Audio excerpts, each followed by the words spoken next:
Assalamualaikum warahmatullahi wabarakatuh. Kami dari kelompok 5 yang beranggotakan saya sendiri Syifa Alfia dan teman saya Sultoni dan teman saya lagi Hamdan Syakirin. Di sini kami akan menjelaskan mengenai kelompok-kelompok sosial dan kehidupan masyarakat. Saya akan menjelaskan yang pertama yaitu mengenai pengertian kelompok sosial. Kelompok sosial merupakan salah satu fokus perhatian dari pusat pemikiran sosiologi. Hal ini dikarenakan titik tolaknya adalah kehidupan bersama. Kita telah mengetahui bahwa semua manusia atau individu yang ada di dunia itu pada awalnya merupakan kelompok sosial yang bernama keluarga. Kemudian berkembang ke dalam lingkungan masyarakat. Istilah kelompok sosial merupakan terjemah dari bahasa Inggris yaitu social group. Sosial berarti kemasyarakatan, sedangkan group berarti kelompok.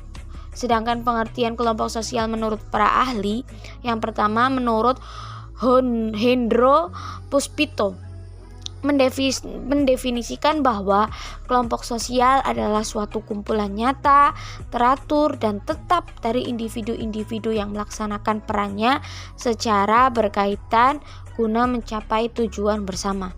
Kemudian menurut Robert Camerton berpendapat bahwa kelompok sosial adalah kelompok yang saling berinteraksi sesuai dengan pola-pola yang telah matang. Kemudian menurut Paul B. Horton dan Chester Han yang menjelaskan bahwa kelompok sosial adalah kumpulan manusia yang memiliki kesadaran dan keanggotaannya dan saling berinteraksi. Terus kemudian poin B yaitu dasar pembentukan kelompok sosial. Yang pertama, kepentingan sesama atau common interest. Kepentingan yang menjadi pendorong sekumpulan manusia untuk membentuk sebuah kelompok sosial. Kemudian misalnya seperti olahragawan, kelompok arisan, dan lain-lainnya. Kemudian yang kedua yaitu kesamaan darah dan keturunan atau common ancestry. Keturunan menjadi dasar persatuan dan tali persaudaraan yang paling kuat bagi manusia. Kemudian latar belakang bangsa maupun nenek moyang membentuk sebuah kelompok sosial, misalnya kelompok keturunan India, kelompok keturunan Tiongkok, dan sebagainya. Kemudian yang ketiga yaitu darah atau wilayah yang sama.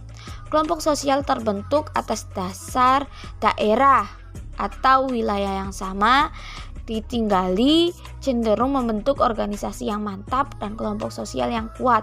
Sebagai contoh adalah paguyuban masyarakat Padang yang tinggal di Jawa. Kemudian yang keempat atau yang terakhir yaitu ciri fisik yang sama. Warna kulit, warna rambut dan bentuknya, bentuk hidung, mata, dan ciri fisik yang lainnya merupakan salah satu faktor pendorong dibentuknya kelompok sosial. Bismillahirrahmanirrahim. Lanjut ke bagian C, ada klarifikasi kelompok sosial. Yang pertama ada in-group dan out-group. In-group adalah kelompok sosial di mana individu mendefinisikan dirinya. Sedangkan out-group adalah kelompok sosial yang oleh individu diartikan sebagai lawan in-group. Ia selalu dikaitkan dengan istilah-istilah kami atau kita dan mereka. Misalnya, kami mahasiswa pendidikan geografi dan mereka mahasiswa pendidikan matematika. Yang kedua, ada kelompok primer dan kelompok sekunder. Menurut Karl Thornton dalam bukunya yang berjudul Social Organization 1909 menyatakan bahwa kelompok primer adalah kelompok-kelompok yang ditandai dengan adanya ciri-ciri saling mengenal antar anggotanya serta adanya kerjasama erat yang bersifat pribadi. Adapun ciri-ciri kelompok primer yang dikemukakan Cooley adalah sebagai berikut, yaitu syarat utama keanggotaan kelompok primer, yang mana syaratnya yang pertama antar anggota kelompok saling berdekatan secara fisik dan terjadi interaksi secara intensif. Yang kedua, kelompok tersebut kecil sehingga masing-masing individu akan mudah berinteraksi secara langsung.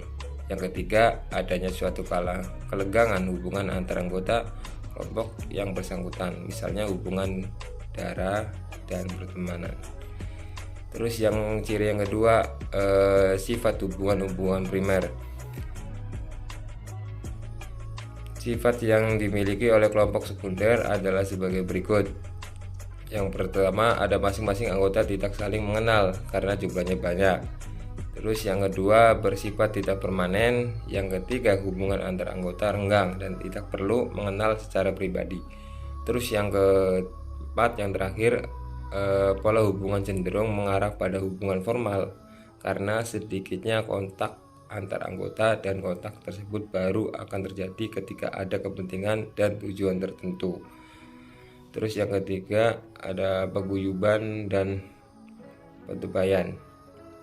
Paguyuban ialah bentuk kehidupan bersama yang anggotanya diikat oleh hubungan batin yang bersifat alamiah dan kekal. Adapun ciri-cirinya yaitu intimate adalah adanya hubungan yang mesra dan menyeluruh. Yang kedua, ada privat, yaitu adanya hubungan yang bersifat pribadi.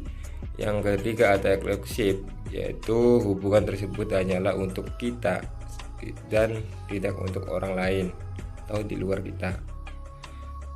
Terus jenis-jenis Gemeinfort terbagi menjadi 3, yaitu Gemeinschaftspflicht, yaitu mengacu pada ikatan kekerabatan. Terus yang kedua, ada Gemeinschaftspflicht, yaitu merupakan ikatan berdasarkan kedekatan tempat. Yang ketiga, ada Gemeinschaftspflicht, yaitu mengacu pada hubungan persahabatan baik karena keahlian, pekerjaan, atau pandangan yang sama, meskipun di antara mereka tidak memiliki hubungan darah dan tinggal secara berjauhan. Yang B, ada Patebayan. Patebayan yaitu kelompok yang didasari oleh ikatan lahiriah yang jangka waktunya terbatas. Contohnya seperti ikatan para pedagang atau pekerja yang memiliki kepentingan secara rasional. Terus di sini ada formal group dan informal group. Formal group merupakan kelompok yang memiliki peraturan-peraturan yang tegas dan dengan sengaja dibuat oleh anggota-anggotanya untuk mengatur hubungan antara anggotanya. Contohnya seperti organisasi mahasiswa, Himasos, himpunan mahasiswa sosial. Informal group merupakan kelompok sosial yang berbentuk karena pertemuan-pertemuan yang berulang dan merasa memiliki kepentingan dan pengalaman yang sama. Yang kedua, ada membership Golden Referensi Group. Membership group merupakan kelompok sosial yang bersifat fisik menjadi anggota kelompok tersebut. Batasan yang dipakai untuk menentukan keanggotaan seseorang pada suatu kelompok secara fisik tidak bisa dilakukan secara mutlak. Hal tersebut diakibatkan adanya perubahan-perubahan keadaan. Terus yang ketiga, ada kelompok okupasional dan volunteer. Kelompok okupasional adalah kelompok yang muncul karena semakin memudahnya fungsi kekerabatan, di mana kelompok ini timbul karena anggotanya memiliki pekerjaan yang sejenis. Contohnya seperti kelompok profesi seperti Asosiasi Sarjana Farmasi, Ikatan Dokter Indonesia, dan lain sebagainya. Terus yang bagian D, kelompok-kelompok sosial yang tidak teratur. Yang pertama, ada kerumunan. Kerumunan adalah individu yang berkumpul secara kebetulan di suatu tempat pada waktu yang bersamaan. Terus yang kedua, ada publik. Publik ialah merupakan kelompok sosial yang berbentuk karena ada perhatian yang disatukan oleh alat-alat komunikasi seperti radio ataupun televisi. Bismillahirrahmanirrahim. Assalamualaikum warahmatullahi wabarakatuh. Saya Hamdan Sakirin sebagai pemateri berikutnya akan menyampaikan poin bagian E, yaitu tentang masyarakat pedesaan atau rural community dan masyarakat perkotaan atau urban community. Dalam masyarakat yang modern ini, masyarakat dibedakan menjadi dua, yaitu masyarakat pedesaan atau rural community dan masyarakat perkotaan atau urban community. Masyarakat pedesaan adalah masyarakat yang bertempat tinggal di wilayah tertentu dengan batasan-batasan tertentu, di mana faktor utama menjadi dasar adalah interaksi yang lebih di antara anggota dibanding dengan interaksi penduduk di luar batasan masyarakat. Sedangkan masyarakat kota atau urban community adalah masyarakat yang anggota-anggotanya terdiri dari manusia yang bermacam-macam lapisan atau tingkatan pendidikan atau kebudayaan dan lain sebagainya. Mayoritas penduduknya hidup dengan bermacam-macam jenis pekerjaan yang bersifat non-agraris. Ada beberapa ciri masyarakat perkotaan, diantaranya yaitu yang pertama, kehidupan keagamaan kurang dibandingkan dengan kehidupan keagamaan di desa. Yang kedua, sikap hidupnya cenderung individualis atau egoisme. Yang keempat, memiliki sifat materialistis. Yang ketiga, memiliki tingkat laku yang bergerak maju, mempunyai sikap kreatif, radikal dan dinamis. Kemudian yang keempat, memiliki sifat materialistis. Yang kelima, orang kota pada umumnya dapat mengurus dirinya sendiri tanpa harus bergantung pada orang lain. Keenam, pembagian kerja di antara warga kota juga lebih punya batas-batas nyata.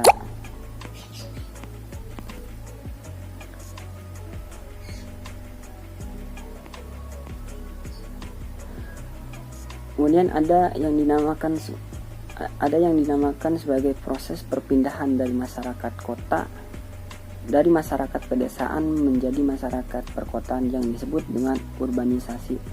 Urbanisasi juga bisa dikatakan sebagai proses pembentukan masyarakat perkotaan. Ada beberapa aspek yang dapat dilihat dari urbanisasi, yaitu perubahan masyarakat desa menjadi masyarakat kota yang pertama, dan yang kedua bertambahnya penduduk kota yang disebabkan oleh mengalirnya atau bertambahnya penduduk yang berasal dari desa. Kemudian ada faktor pendorong masyarakat desa untuk meninggalkan daerah kediamannya adalah diantaranya sebagai berikut. Yang pertama, di desa lapangan pekerjaannya lebih. Yang pertama, di desa lapangan pekerjaan pada umumnya kurang ya. Yang kedua, penduduk desa pada umumnya, para muda-mudi merasa tertekan pada adat istiadat yang mengakibatkan cara hidup yang monoton. Kemudian yang ketiga, di desa tidak dapat banyak mendapatkan ilmu pengetahuan. Yang keempat, rekreasi merupakan salah satu faktor penting di bidang spiritual, kurang sekali, dan kalau juga ada perkembangannya sangat lambat.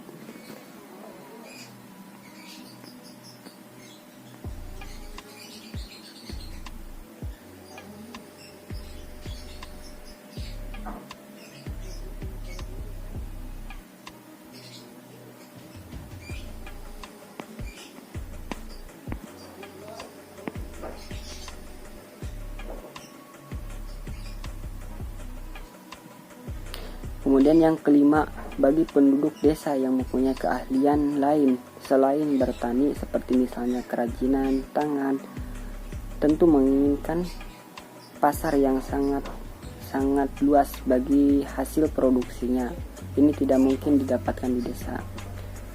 Sebaliknya dijumpai pula beberapa faktor penarik dari kota, antara lain yaitu yang pertama, penduduk desa beranggapan bahwa di kota banyak pekerjaan dan banyak penghasilan. Yang kedua, di kota banyak kesempatan mendirikan perusahaan industri dan lain-lain. Kemudian yang ketiga, di kota lebih banyak modal. Yang keempat, pendidikan di kota lebih banyak dan lebih mudah didapat.